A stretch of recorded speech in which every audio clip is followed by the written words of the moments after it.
Hi everybody, my name is Tom Haberman.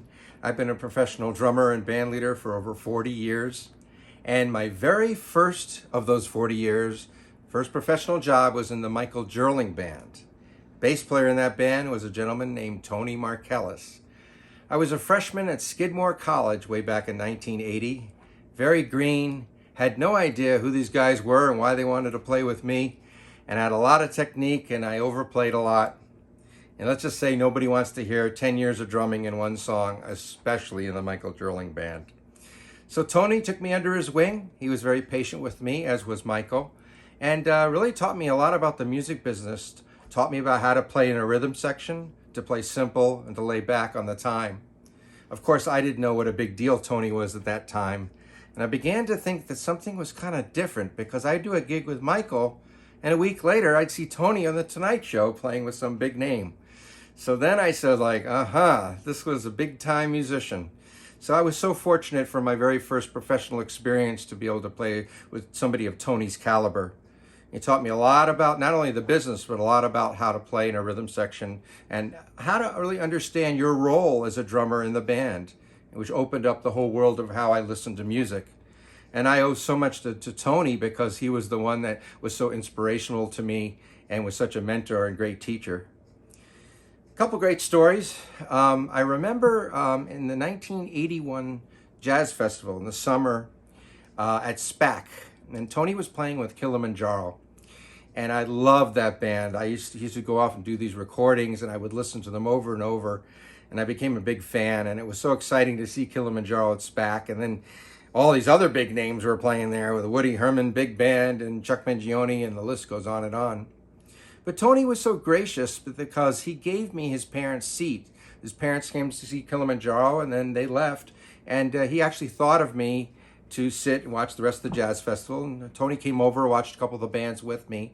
But then he took me backstage and he introduced me to Chuck Mangione and Steve Gadd. It's like, oh my God, I was so starry-eyed. And Tony knew everybody. But it was so thoughtful of him to even think of me. I mean, a lot of people would be like, get out of here, kid. But he really was very gracious in that respect.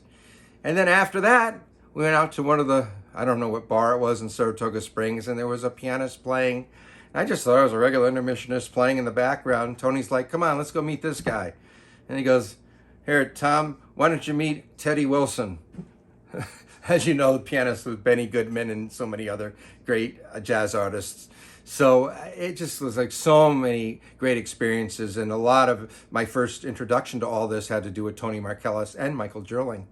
And as the years went by, I began to have my own career and we began to lose touch. But every once in a while, I'd pop by Saratoga Springs and I'd get a chance to see Michael and Tony.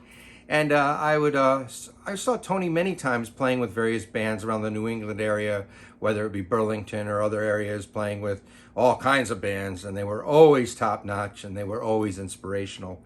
And over the years, I always remembered Tony, everything he taught me, and I always looked up to him. Wonderful guy, wonderful musician, and many talents as well as that you all know about. He is a very talented man in a lot of different areas.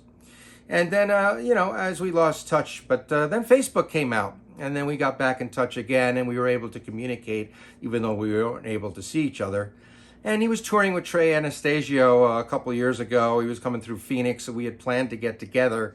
And then I had gigs, and we weren't able to coordinate our schedules. And he said to me, no, don't worry, we'll do it the next time. And sometimes life doesn't work out that way. But I'll miss Tony, and I'll always remember all the things he taught me. And here I am, as I'm rounding 60, I'm looking back on the lessons that I learned as an 18-year-old that Tony Markellis taught me. And, I'll always appreciate the things that he gave, the gifts that he gave to me, and the difference that he made in my life.